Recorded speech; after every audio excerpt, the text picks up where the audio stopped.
No matter where this man appears, people immediately lose their composure, and much of that fear comes from his enormous build. The reason is simple: he comes from barbarian race, as the emperor himself confirmed after coming back from the frozen lands. That region is home to terrifying creatures. Some are powerful enough to shake the ground, others can even taint an entire river. Yet the most frightening part is that unbelievably powerful race that inhabits the place. Barbarians are known for overwhelming physical strength. To help you understand what that really means, there is a moment when the protagonist is sent to clear dungeon alongside regular humans. They may be capable fighters, but they remain ordinary people. From their perspective, the only way to bring down skeletons was by striking the back of the neck repeatedly, yet he crushes them effortlessly, with nothing more than a single finger. As for the dungeon boss, it was so powerful that it should never have appeared there at all. Only masters of an exceptionally high level were supposed to stand any chance against it. Even so, the barbarian destroys it with a single punch. That is the kind of strength we are talking about. Even human women and elves would struggle to keep their composure near him. Power has a way of drawing women in. They are drawn to the idea of large, strong children. A master swordsman celebrated as a hero across the whole kingdom ends up being handled as easily as some common thug. He is left utterly disgraced. Now I will explain how this man became this powerful, while also giving you a closer look at the world around him. Each night he dreamed of escaping his dull, repetitive life. More than anything else, he longed to awaken inside a fantasy world. So he left his job behind and searched everywhere for a way to reach one. Then one day that wish finally became reality. It was nothing like he imagined. His dream became a nightmare, and he was reborn as a barbarian named Kettle. Then he was thrown into a frozen nightmare known as the White Wasteland, place crawling with ridiculously powerful monsters. For years he has been trapped there while a strange system repeats the same message: quest incomplete. And today begins like every other day in the White Wasteland. Two barbarians bring down a giant scorpion and break it apart. After that, Kettle approaches them. Purple light flickers as he cuts through the remaining monsters. He sighs, saying only barbarians could feel proud about being this hopelessly clueless. The girl blinks and asks what clueless means, then wonders if it can be eaten. Before he can reply, they start wolfing down the foul stringy monster meat as though it were a feast. Not even a week has passed, and they are already doing it again. The girl and the bald man proudly raise their thumbs, calling it a noble challenge. And the bald man suddenly goes still. His body trembles and foam begins forming at his mouth. Moments later, he collapses and retches up green bile. The girl panics and keeps hitting him in alarm. Kettle has finally had enough, so he turns away and mutters that he is going for a walk. Somewhere else in the wasteland, a group of mercenaries continues pushing ahead. One grumbles about the freezing cold, while another says crossing this place is madness, no matter the reward. Their captain puts an end to it. Every one of them understood the job they had accepted, though none had imagined it would be this miserable. Inside the warmth of the carriage, an elderly butler listens as the argument carries on. He clears his throat, then turns around. Facing his passenger, he asks softly if she is all right, my lady. The woman is Melina Kashi. Melina gives a small smile and tells him she is fine. Butler mutters that the mercenaries have no manners. Melina tells him not to judge them too harshly, since they were the only people willing to accept the task. She worries that they seem half frozen out there. She asks whether they should be allowed inside, but he firmly refuses and reminds her of the legends surrounding this place. Melina falls silent. When she brings up the monsters, the butler says the true threat may be something even worse. He mentions the emperor, said to be the only man who ever returned alive from this frozen nightmare. That man came back speaking wildly of giant serpents and bears powerful enough to make the ground tremble. Yet his last warning was very clear. The monsters were not the greatest danger here. The barbarians were. The butler dismisses it as nothing more than an old tale. But Melina cannot completely believe that, since many of those so-called monsters later proved to exist. Even so, he laughs and reminds her that no one has ever truly seen a barbarian, and she has no easy answer to that. All at once, the mercenary captain orders everyone to halt. Something is out there, he says, while another man asks what he can see. They stare through the blizzard and make out a lone shape in the snow, though it is still too unclear to identify. The captain stiffens and says he has both good news and bad news, and they tell him to say it plainly. He explains that the good news is its small size. The bad news is that it is heading directly toward them. In an instant, everyone becomes tense. The captain pulls his sword as the figure draws nearer. Then he finally gets a clear look. It is not a monster but a person. The man continues walking toward them. Then they recognize him as Kettle. He stops and fixes them with glowing purple eyes. The mercenaries freeze in stunned silence. The realization sinks in. He is a barbarian, exactly like the stories described. Kettle simply smiles. He had wandered out for a walk because life with his tribe had grown dull. He then introduces himself as Kettle, the Ashen Barbarian, and says it is a pleasure to meet them. After studying them for a moment, he assumes they are merchants traveling with hired guards. He suggests that they turn around and go back. Already aware they will refuse, he shifts his gaze toward the carriage. The captain begins to panic, but Kettle merely presents them with an outrageous proposal. He tells them to hire him, explaining that he wants to guide them across the wasteland. The captain cautiously asks whether Kettle means to stand against them. Kettle replies with a smile. If he did, they would already be gone. Guards go pale, unable to say a word. The captain knocks on the carriage and asks his lady if she heard everything. Melina replies that she did. He leaves the decision to her, and she asks the only question that truly matters: what happens if they fight him? After taking a careful look at Kettle, the captain answers honestly. He says he strongly recommends avoiding that. After a short silence, Melina agrees to accept his offer. The captain returns to Kettle. Bringing her answer, he says she has agreed, and Kettle smiles as his eye glows. To him, that is wonderful news. He steps closer, causing the mercenaries to flinch. Now he says he wants to speak with the true person in charge. The captain warns him not to attempt anything reckless. Kettle only responds with that same calm grin. With no better choice left, the captain guides him onward. He brings him to the carriage, ignoring every protest. His employer has already agreed, and opposing Kettle would be suicidal. Inside, the butler is close to falling apart, but Melina quietly tells him to compose himself. A moment later, Kettle knocks and curiously asks whether he may enter. The butler releases a sharp, frightened cry. Melina, however, answers calmly and tells him to come in. Outside, Kettle smiles faintly to himself. His little plan has succeeded. The elderly butler is soaked with sweat and trembling in fear. Seated across from him, Kettle remains relaxed, his arms folded. His tone is far softer than expected as he tells the old man to settle down. He says he has no intention of harming him, though the butler clearly trusts none of it. Meanwhile, the girl can only stare, unable to believe a legendary barbarian is sitting before her. Right in front of her, she gives an awkward greeting, and he smoothly replies that the honor is his. Kettle remarks that the carriage feels surprisingly warm despite the storm raging outside. The blue-haired woman explains that magic is keeping the interior heated. That word immediately captures his attention. He has never witnessed real magic before. He then warns them that their chances of passing through are poor, which is why he will protect them. He will guard their lives, but there is one condition attached. He states that he only has a single requirement. Uneasy, she asks what exactly he wants. Kettle smiles and finally reveals the price he has in mind. He wants neither wealth nor authority, only knowledge about the world beyond the snowfields. The request leaves her completely taken aback. That is all, she asks. He nods, fully aware the bargain greatly favors her. In truth, she has little room to refuse, so she accepts his condition. Pleased with her answer, he asks for her name. She introduces herself formally as Melina of House Akasha. He gives his own name in return, Kettle, and the agreement is sealed. Flashback reveals Kettle's former life, where he was simply a fantasy fanatic buried in books and games. Then, one day, he opened his eyes as a barbarian in this frozen wasteland. There was no chance to panic. The cold was deadly, and monsters lurked everywhere, so he fought to survive, eventually becoming his tribe's leader, while constantly searching for a way out of the snowfield. Yet whenever he attempted to leave, a system window would appear and show him that the quest was incomplete. Just as he was nearing despair, people from the outside world finally arrived. That was when he understood that beyond this endless snow, no prison was the very fantasy world he had always dreamed of. From that moment, he stopped merely surviving and began grinding toward freedom. He completed one quest after another. His only goal was escape, which is why information from outsiders like Melina is so valuable to him. The trouble is, every other human he met either attacked him immediately or broke down under the cold. So, for once, he is relieved to have a normal conversation, until he changes the subject. He points out that their group is carrying an unusually large number of weapons. He can hear the sound of steel clattering inside the wagons, so he asks bluntly whether a war is happening outside. Melina confirms it. The Empire and the Kingdom are at war, so the world beyond the ice is far from peaceful. She explains that the Empire has the larger army. Even so, the Kingdom still endures because it has sword masters and a hero. Those words immediately interest Kettle. A hero, a sword master. He wants to know just how powerful they are. Melina realizes he does not understand the terms and asks whether he has ever heard of mysteries. Then she begins explaining the world's power system. Everything revolves around a force known as mystery. Only a limited number of people can use it, and those people are divided into 5 ranks. The lowest rank is third rate, made up of people who can merely sense the power. They can barely use it. After that comes second rate, where people begin applying the power properly. Next is first rate, the level of ordinary knights and mages who transform that power into mana or aura. Above them are those who have surpassed ordinary human limits. They are called transcendents, powerful enough to divide the heavens. The swordmaster belongs to that level. At the very peak stands the hero, a legendary being whose strength can reshape the world itself. She adds that even someone at low third rate would be considered remarkable in a small town. After hearing everything, Kettle responds with a simple statement. He wants to meet them. Melina is left completely shocked. After spending so long trapped in this frozen nightmare, struggling every day just to survive, he is absolutely serious. To him, this fantasy world feels like a cage, and his only wish is to discover what lies beyond its borders. His expression hardens with determination as he says he truly wants to leave this place behind. Then his expression shifts, and a confident little smile appears on his face. This is more than a simple desire. He needs to escape. As the wagon continues forward, Melina finally asks the question on her mind. Is he truly the barbarian? He makes no effort to deny it and notes that she has obviously heard about him before. She admits that she has, saying she knows him from an ancient era, an old legend. Now Kettle is the one taken aback. There is actually a legend about him? Melina can hardly believe he is unaware of his own tale. Kettle laughs as he recalls a strange knight he once met. So that man was the emperor after all? Even so, he stays relaxed and says the legend is probably close enough to the truth. Then he turns back to the real issue. Why are they hauling so many weapons across the snow? She clearly has no wish to explain and begins fumbling over her words. But under Kettle's sharp stare, she finally gives in. Her family is in desperate need. They used to be prosperous merchants. Their competitors destroyed their position, leaving them crushed under heavy debt. Kettle understands immediately. She is selling weapons to the kingdom for its war against the empire. His logic is simple. The empire already commands a massive army, so it would not need extra weapons. The kingdom, however, certainly would. He adds that with demand soaring and supply scarce, the profits must be enormous, enough for her to gamble with her life. He pushes the guess even further, saying her territory likely borders the empire, forcing her to choose this dangerous route. Melina is left unable to speak and can only admit that he has understood everything perfectly. She is deeply shaken. The stories described him like a complete fool, a mindless brute, yet he is nothing like that, and now she starts wondering who he truly is. Before he can respond, the carriage suddenly lurches. It stops abruptly. A terrible screech follows, and while everyone else falls into panic, Kettle remains composed, already aware they are not alone. Moments later, a massive black slime erupts from the snow. As it rises from the white field, the entire group freezes in terror. Kettle merely narrows his eyes while Melina confirms the dreadful truth. This is a legendary monster recorded in ancient texts. She says the snowfield is known as the graveyard of mighty warriors. The few who survived and returned all gave warnings about this exact creature. Kettle only smiles as if entertained, saying they are chewy and actually make decent snacks. Melina is utterly speechless. He actually eats those things? He tells her to catch one herself if she is curious, leaving her with no reply. The monster has no intention of waiting for their conversation to finish. With another piercing cry, it rushes directly toward them. Guards begin to panic, and Melina loses her composure. Melina cries out for Kettle to help them. Kettle does not budge. He crosses his arms and says he will only interfere if the situation becomes truly dangerous. To Melina's disbelief, he claims that her mercenaries are capable of handling it. He wants to observe what warriors from outside can do. Meanwhile, the slime barrels toward them. The captain reacts at once, ordering everyone to form a shield wall. One soldier lifts his shield just in time. He braces himself to receive the creature's full force, but it still is not enough. The impact is overwhelming. The soldier is sent flying backward. Another fighter charges forward with an axe, only to suffer the same result. He is knocked away as well, and his strike has no effect. The leader quickly notices an important pattern. It can only move in straight lines, so he commands everyone to scatter and strike at the same time. This time, the plan succeeds as a spearman plants his weapon. Using it for leverage, he vaults over the creature. He lands beside the beast and delivers a clean blow to its flank. The monster cries out, and the fighter seizes the moment, channeling energy into his spirit, prepares an even heavier strike. As the slime reels, the captain moves in. The captain charges forward with his sword glowing brightly. He tells his men to keep pressing the attack and reveals the creature's weak point. Its weakness is a hidden core. After gathering power into his blade, he swings down. A massive slash lands cleanly, breaking the red crystal core apart as the monster begins dissolving into nothing. They manage to win, and the mercenaries finally lose their tension. A moment later, they burst into loud cheers. Kettle simply watches them, looking completely unimpressed. Then a new danger appears, a pack of enormous wolves. One mercenary starts getting a little too confident. He says maybe the tales about this place were exaggerated after all. The captain immediately cuts him off, warning that they are not even halfway through the journey yet. At the same time, some of the mercenaries begin whispering among themselves. They grow suspicious of Kettle, calling him dead weight and wanting to test him, until one of them steps away from the group and heads directly toward Melina. He says they need to speak, reminding her that they are putting their lives on the line for this mission. She nods with gratitude, saying they were the only ones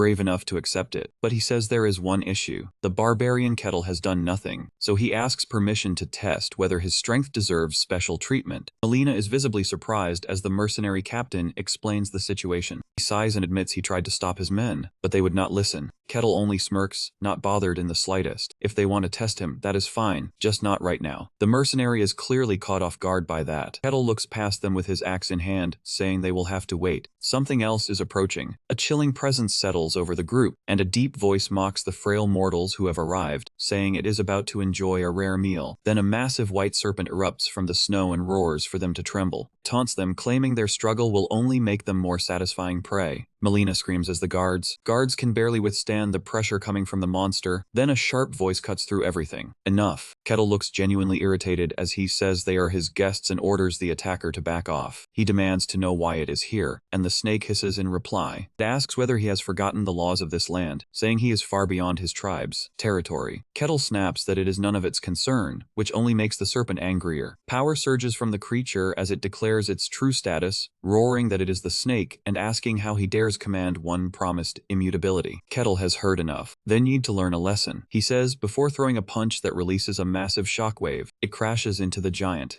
serpent, bursting with crackling blue energy and sending the other barbarians flying back. Melina is knocked off her feet and one of her men cries out her name in alarm. When the blast fades, the snake's head lies ruined in the snow. Kettle coldly says creatures like that only learn through force. Melina can only stare and whisper, "Lord Kettle." She remains stunned by what she has just witnessed. With his purple eyes glowing, Kettle tells her he will be there shortly, after he finishes cleaning up the trouble. Then he stomps the ground. Dark energy splits the earth apart beneath him. It launches him forward with blinding speed. Another explosion shakes the plains. A few minutes later, Melina and the butler are shocked to see the mercenaries begging Kettle for forgiveness. Back inside the damaged carriage, Kettle stays calm and says he understands why they would distrust a stranger. The journey continues, and somehow the butler ends up outside the carriage. Kettle suddenly turns to Melina. His expression grows serious as he says there is something he wants to ask. He asks why a noble woman like her would risk her life on such a dangerous mission. After a brief silence, she admits she is the daughter of a concubine, the second wife of Lord Akasha. Her mother, she explains, was used for political purposes and then discarded, left with no real authority. Clenching her fist, she says they are treated like servants belonging to the family in name only. She says she personally chose this trade mission, which catches Kettle off guard. Her reason is simple: someone has to set an example. Faint smile appears on Kettle's face. He calls her clever and ambitious and greedy. Melina is left completely speechless by his words, but before she can respond, the carriage jolts once more. Someone announces they have arrived, and when her men step outside, they stare in awe. Blizzard has vanished, replaced by a green valley. After thanking Kettle, Melina says the return trip should be easier once the weapons are sold. Even so, she cannot stop thinking about what he told her. She turns back and asks what he meant when he called her ambitious. He says he meant exactly what he said. He knows her once powerful family is now close to financial collapse, and if she succeeds where the main house failed, she will win everyone's loyalty. Then he asks whether her true aim is to take control of the family. She admits that he is right. Kettle smirks and says, "It is the tale of a discarded hair climbing back toward power, like something out of a classic story." Melina is surprised by his insight, and after considering his strength, she asks if he has ever thought about leaving the snowfields and whether he would want to come with her. He turns her down for now, explaining that he still has unfinished business. Melina accepts his answer without complaint, and she removes the emblem hanging from her neck and presents it to him as proof of their meeting. She tells him that if he ever reaches the outside world, he should show it to the Akasha family. Kettle accepts the gift with a wide, bright grin, and they part with hopes of meeting again as he watches her carriage leave the snow and descend into the green valley. 5 years go by, and amid the endless snow, a long-awaited notification finally appears. Every condition has been fulfilled at last. A series of system messages comes next, confirming that the quest is complete and the rewards have been delivered. Then the message he has waited for finally appears. He may now leave the snowfields. Kettle stands at the wasteland border, ready to enter the fantasy world he always imagined. Wearing a confident smile, Kettle looks ahead and prepares for a new beginning. His first true step into that world has finally arrived. Inside a green forest, Kettle breathes deeply, finally savoring this new world for himself. He takes in the scent of grass, wild animals, and clean river water. It is nothing like the frozen wasteland he escaped from. He opens his eyes with a broad smile. Nice, very nice. Then his expression shifts. He turns suddenly, staring toward a distant snow-covered peak. "You cursed snow. Let us never meet again." He roars, finally tasting freedom. This is the fantasy world he has wanted for so long, the place he once believed he might never reach. The journey was harsh, but he survived it. From now on, he plans to enjoy every moment. Magic, swords, dragons, elves, everything he dreamed of exists here. The dream of beginning again was what kept him going. Back in the snowfields, merely surviving had never been enough. As he continues walking, a distant glimmer suddenly draws his attention. There is light ahead, perhaps a village. Finally, other people. Excitement rises in him. At last, a real village. He remembers trying to speak with the barbarians at home, only to receive empty stares in return. He has longed for real conversation, so he begins planning his first words, maybe a simple hello, or perhaps something a bit grander. In the end, he chooses to behave normally and politely, then hurries toward the lights. Meanwhile, in a quiet clearing, an elderly elf addresses his people. He tells them that this place will become their new home. The village erupts with cheers, because after everything they endured, they finally have a place of their own. Even so, one young elf steps forward and asks whether this place is truly safe. The elder answers at once, "It is," yet the young elf remains uneasy. Humans may be unable to reach them here, but the snowy plains are nearby, and monsters are said to live there. The elder dismisses the concern, saying nothing has crossed those plains for thousands of years, and they have prepared a barrier just in case. He explains that the barrier is ancient elven magic, designed to hide the village and keep outsiders away. And even if someone somehow enters, he says they still have Queen. He believes nothing can endanger them. Unfortunately, he is completely mistaken. At that very moment, Kettle steps forward and feels his hand push through something strange, almost like torn fabric. He pauses in confusion, wondering what just happened, then shrugs it off and continues onward. Then an unexpected sound makes him stop again. Peering through the grass, he notices a small child with pointed ears, an elf. He can barely believe it.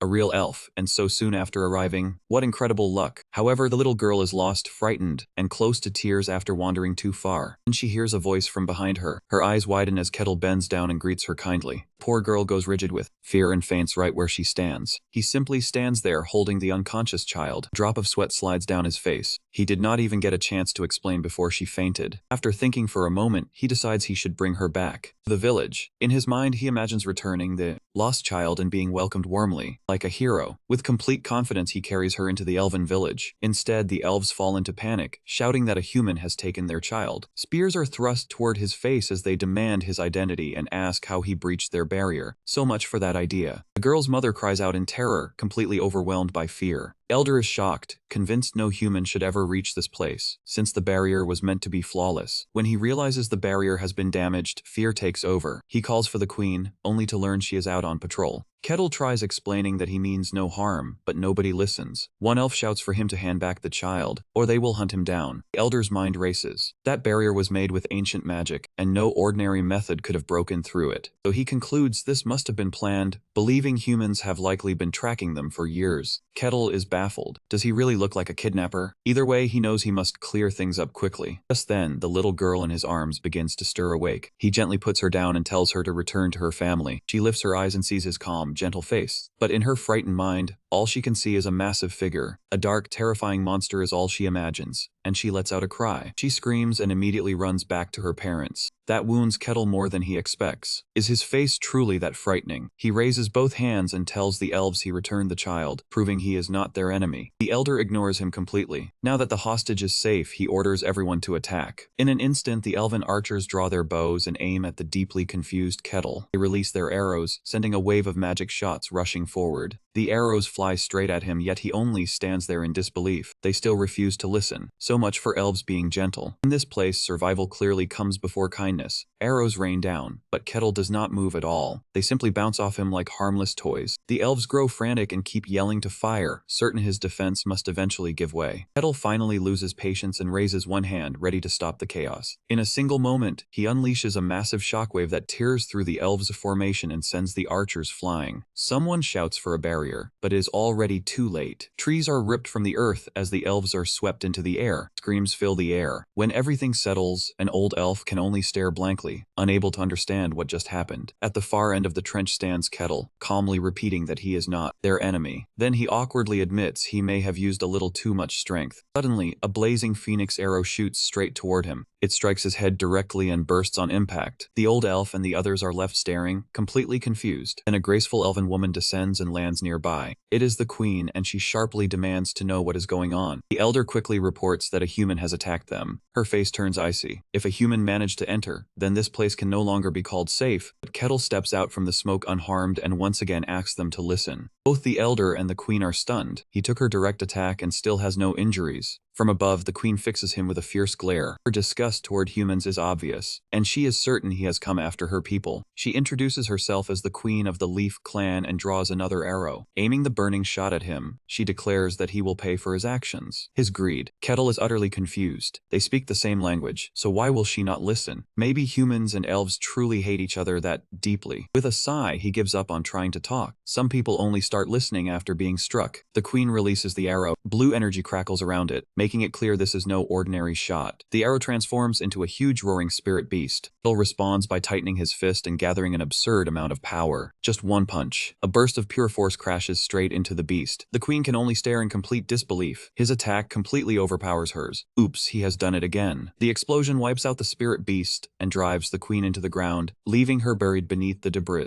Kettle scratches his cheek, wondering whether he should have restrained himself even more. Queen looks up, pale and trembling, unable to form a single word. She understands that he is on the level of a transcendent. Why would someone so powerful come here? Sweating heavily, she urgently orders everyone to run. The elves hesitate, but she shouts at them again. She screams the order once more, demanding that they flee immediately for their lives. Once they finally begin running, she turns back to face Kettle. She shouts that he will never reach them. His purpose leaves him more bewildered than before. He only meant to talk, yet somehow everything has spiraled completely out of control. The queen still refuses to listen. She shuts her eyes and begins casting a powerful spell. When her eyes open again, she releases it. A massive surge of flame bursts forth, and a giant fiery bowl rises from the magic circle. Kettle's face brightens with excitement. It is a summon. He recalls the hideous creatures he once faced in the frozen wasteland. But this is different, a majestic bowl crowned with blazing horns. Now this is a true spirit. This is exactly the fantasy world he dreamed of. The queen orders it to destroy the enemy, but the high-ranking fire spirit merely grumbles that contracting with her is troublesome. She interrupts him with one firm command: silence. She knows older and stronger spirits are prideful. Summoning this one is already difficult, and she only secured the contract through help from another tribe. So she sternly orders Tigo to honor the contract. The spirit stamps its hoof, ready for battle, and asks if it only needs to deal with the human. Then it finally looks closely at Kettle and goes still. He stands there with a dark aura and a fearsome grin. The powerful spirit is shaken to its core. Is that creature truly human? The enormous fireball looms above the battlefield, roaring with overwhelming force. Kettle can hardly hold back his excitement. This feels like a fantasy tale, except now it is real. Before he can savor the moment, a voice rings out: "Human, you have entered our land." Tigo, the fireball spirit, glares at him and growls that a weak human has no right to seek anything from nature's races. It threatens to reduce him to ash, but Kettle barely reacts. If anything, he only looks puzzled. Tigo does not hesitate. Its eyes flare, its hooves dig in, and power gathers at terrifying speed. Then it charges like a blazing missile meant to erase him. Kettle stays still and simply prepares to receive it. The collision is fierce, tearing deep into the ground. Even the elf queen is thrown backward by the shockwave. When she raises her head, she can scarcely believe what she sees. Kettle has stopped the bull with one hand, gripping a horn and holding it in place. The massive beast hangs there, its full charge nullified as though it meant nothing. Kettle smiles coldly. To him, a beast's body only makes things simpler. Purple power flashes in his eyes as he draws back his fist, choosing the quickest answer. He would overpower it completely. The queen can only stare in horror. Then Kettle throws a single punch. A blinding burst explodes on impact, and the shockwave carves a massive trench through the area. It tears across the forest, the blast swelling upward like a mushroom cloud. When it ends, the land lies devastated. The elf cries out as the burning force. A fiery aftershock rushes toward her. Once the dust clears, she sinks to her knees and stares at the destruction. All she can whisper is that it cannot be real, while staring at the huge crater made by one hand and one punch. Then she looks up and sees Kettle standing calmly near the edge. Trembling with fear, she lowers herself. She bows her head and pleads for him to spare her people. Kettle simply says he is not her enemy elf. She looks up at him in stunned disbelief. What is even going on? This has all been one massive misunderstanding, and an awful one at that. Filled with shame, she bows and apologizes for judging him so quickly. She explains that they mistook him for an enemy because he had only brought back a lost elven child, and now she feels terrible. Kettle understands that other humans made them cautious. Though he is still annoyed, they never let him explain. Still wary, she asks again whether he truly has no connection to the humans hunting them. Kettle says no, this is first time seeing an elf, and he comes from the White Wasteland where elves do not exist. Her eyes widen at those words. The White Wasteland. Kettle confirms it. People call him the Ashen Barbarian of the Wasteland. She can barely comprehend it. She never imagined any human could survive in that place. She then asks whether more people from the Wasteland might come. Kettle folds his arms and says maybe, though he doubts it, since the place has strict laws even giant serpents cannot break through. He only escaped because a hidden quest allowed him to bypass them. Those rules were likely a one-time exception. The elf exhales in relief, and Kettle then asks whether the spirit she summoned is all right. He starts sweating a little as he remembers that he more or less struck that bull apart. She tells him it is fine because it was a spirit, not an ordinary summon. Forcing it out only returned it home. Wanting to repay him, she offers any help she can. That instantly catches Kettle's interest. A spirit, huh? He quickly asks whether non-elves can form contracts too. Her expression falls, and she says that may be impossible. Only humans with a deep bond to nature can do it, so for someone like him, it probably will not work. Then she pauses as an idea comes to her. If he truly wants a spirit contract, he should visit Elfo Sagrado. Kettle repeats the name with curiosity. It is the elves' holy land, where their god resides. If such a contract can happen anywhere. Hearing that, Kettle grows excited, but he asks the obvious question, would a human really be allowed inside an elven sacred land? Under normal circumstances, no. But with her introduction, it should be possible, and she promises to tell him the location. Elfo Sagrado is a dream destination for anyone devoted to studying elves. She explains that guiding a human near a place more precious than life itself is a serious risk, and no elf would normally attempt it. Even so, she chooses to place her trust in him. Then she offers him a glowing ring, set with a red crystal, and Kettle accepts, as proof of the bond they have formed. She warns that even if he manages to reach that place, the elven god may still put him to the test. Even then, she believes he will succeed. She wishes him luck and can hardly. Kettle thanks her. At last, she introduces herself as Marsilia Hazian Carusia, Queen of the Elves. Yes, that's right. The Queen herself. Kettle simply answers with a confident grin. Kettle the Barbarian. Then he stomps down, shattering the ground as he launches into the air like a rocket. His eyes shine as he shoots across the forest. He moves so quickly that he becomes a blur, flying over the trees and crossing the distance in an instant. From above, he looks like a comet ripping across the land with a massive shockwave. Meanwhile, near the border of Varkan territory, a powerful tremor shakes. A fortress. The guards panic, unable to tell what it is, only that something is approaching fast. A massive object falls from the sky, trailing smoke as it heads straight toward them. It crashes down hard, and a figure lands through the dust in a heroic pose. The guards freeze on the spot. They immediately realize who has arrived. Kettle greets them casually and says it is nice to meet them. The guards are speechless. They all seem to be thinking, was that crash we heard really caused by him? One guard studies him more closely, noticing the gray hair and that large scar across his chest. Then it hits him. Could this be the Ashen Barbarian? Kettle takes a single small step forward, and the guards immediately draw their swords. He lifts both hands and tells them to calm down. He means no harm. The lead guard refuses to trust him and demands to know what he wants. Kettle simply points past them rather than at them, toward the castle wall, saying he would like to enter their territory. Guards just stare, completely unsure how to respond. Soon afterward, he is sitting in an interrogation room. A guard asks if he only wants to pass through. Kettle says he would like to stay for a while if possible, then introduces himself. Guard asks for identification, and naturally Kettle has none. Then he remembers the crest Melina once gave him. Back in the room, he places it on the table and asks if this will be enough. He asks, and the guard is visibly startled. Kettle explains. It comes from House Akasha, which appears to be a highly respected name. The guard recognizes it at once, as it belongs to a powerful merchant family from another kingdom. Even so, he remains cautious. It looks genuine, but confirming something from another kingdom will not be simple. In the end, he decides to allow it. But of course, there is a condition. Kettle must prove he is not dangerous. The test is simple. Join 3 strangers, form a party, and clear a dungeon. To Kettle, it sounds far too easy, so he smiles and agrees without hesitation. However, there is one more requirement afterward. He must report everything that happened. Kettle understands the purpose right away. It is a clever way to make newcomers keep watch over each other. The guard is slightly shaken that he understood the idea so quickly. "Are you truly a barbarian?" Kettle proudly says that he is. The guard is left stunned, having assumed barbarians were all simple brute force, and he quickly brings the matter to an end. Meanwhile, in the waiting room, we meet the next member, Alessandro Taranis, a so-called paladin. He complains that entering a dungeon with some pocket-picking rat is pathetic. A thief named Kasan Hark hears him and fires back, asking if the old man is angry because another thief cheated him before. Alessandro snaps and calls him a bastard, while Kasan only laughs and points at his battered armor, asking whether he was ever truly a paladin at all. He even says Alessandro is just another failure like him, which makes the paladin burn with anger. Then Kasan finally pushes too far. He mocks his name, and that is the last straw. Alessandro draws his sword. Kasan merely grins and pulls out a dagger, with poison on its edge, asking whether that armor will really protect him. Their weapons collide, but a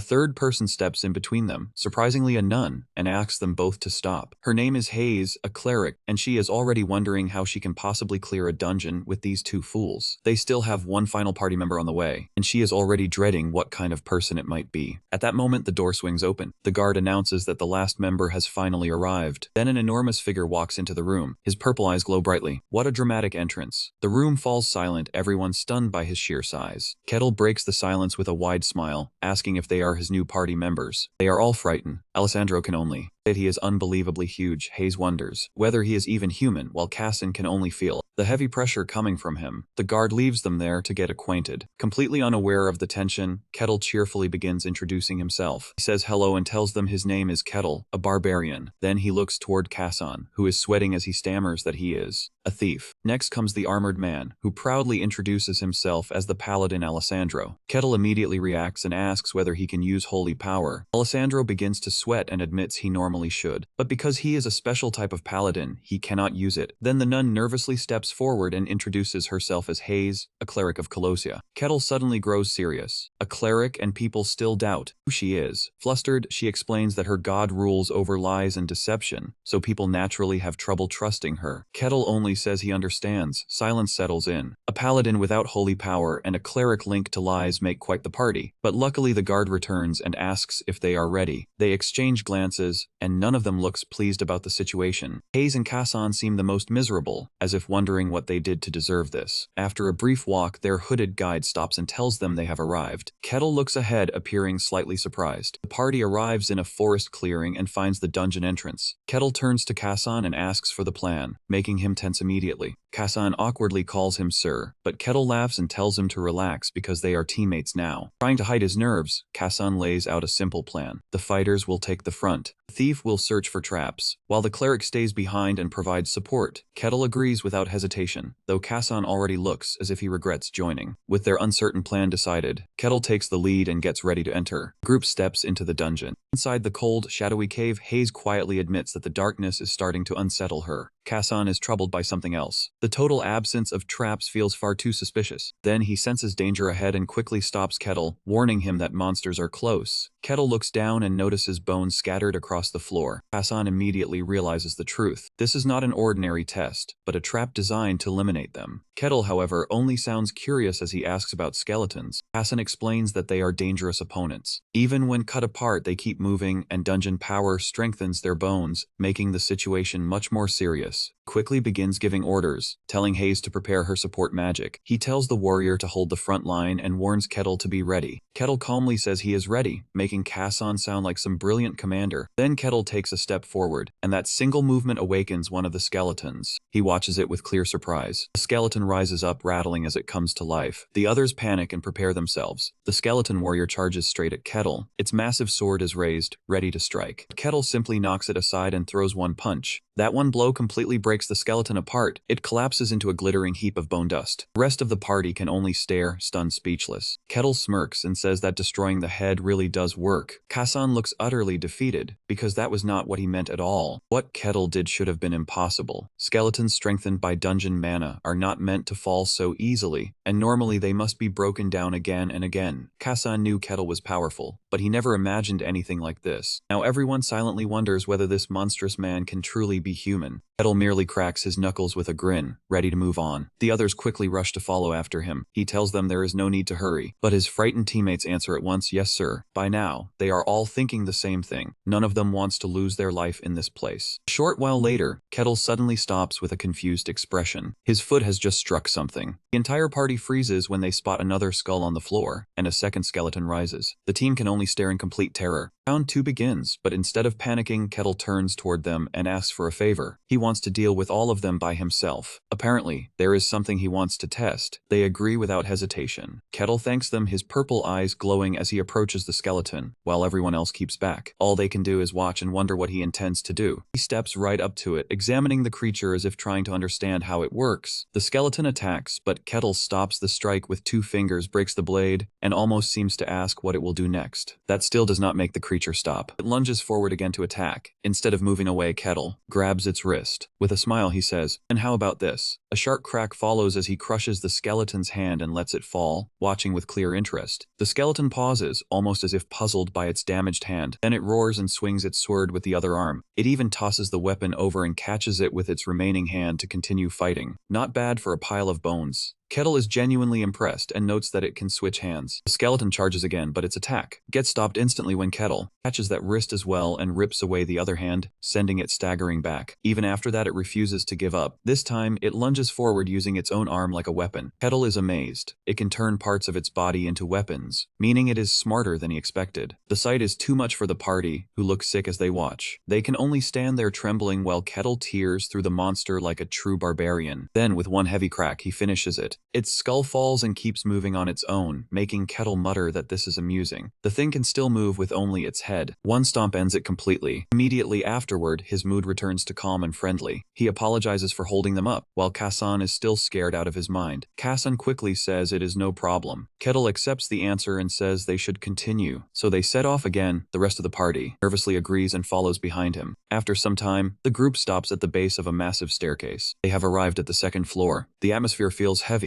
and everyone looks exhausted from the long climb. Kassan carefully asks whether they can rest for a moment. To his enormous relief, Kettle agrees. Kassan nearly feels like crying as the group drops down to take a break. Kettle remains seated, quietly watching them. Then he breaks the silence and says he has a question. He admits that he does not know much about this. Hayes, slightly flustered, says wanting to learn is good and asks what he wants to know. Kettle asks a surprisingly thoughtful question. Why is a dungeon this dangerous allowed to exist so close to a town? Hayes explains that monsters usually stay inside, and if any leave, they are dealt with quickly. Kassan adds that dungeons are a natural part of the world. They appear as caves or giant towers, and for some reason, often emerge near populated areas. Hayes continues, saying that once one appears, the local lord hires mercenaries like them to clear it. Kettle asks if dungeons never form inside towns, only nearby, and Alessandro confirms it. Kettle's eyes brighten at that. Then he asks the important question, is there a reward for clearing one? Hayes says there is, and for a dungeon of this size, the boss should drop something fairly valuable. A dark grin spreads across Kettle's face as he thinks this feels just like a game. Hayes hears him, but he waves it off. He dismisses it as nothing more than talking to himself and continues on. Then he asks a question that leaves everyone stunned. Who created the dungeons? Hayes answers that they are simply natural formations. But Kettle is not willing to accept that so easily. He points out that they often appear close to towns. It almost feels as if they are designed to draw people in with danger and treasure. Something supposedly natural. The whole thing seems far too deliberate. The idea strikes Hayes deeply. She is stunned and admits she has never thought to question it before. Kassan is shaken as well. He always believed barbarians were simple-minded brutes. But Kettle's questions prove otherwise, making him start to wonder. He wonders whether Kettle is anything like an ordinary barbarian at all. That thought is cut short when Kettle cheerfully asks if everyone has rested enough. Pulled out of their thoughts, the group reacts at once. The party quickly replies that they are ready to keep moving. With that, they proceed farther into the dungeon. Then Kettle suddenly comes to a stop. He looks genuinely taken aback. He has discovered a large treasure chest. Kassan explains to him, it is a dungeon reward as long as someone is able to open it. But a chest like this should require a skilled rogue. Kettle then turns to Kassan and casually asks if he can unlock it. Kassan is left completely speechless. Kettle's reasoning is very straightforward. It is a treasure chest, and Kassan is the rogue. He says this is exactly the kind of task a rogue should handle. But Kassan starts sweating as panic rises inside him. In his mind, he is screaming that if he truly had the ability to open a chest like this, he would not still be trapped in some low-rank dungeon.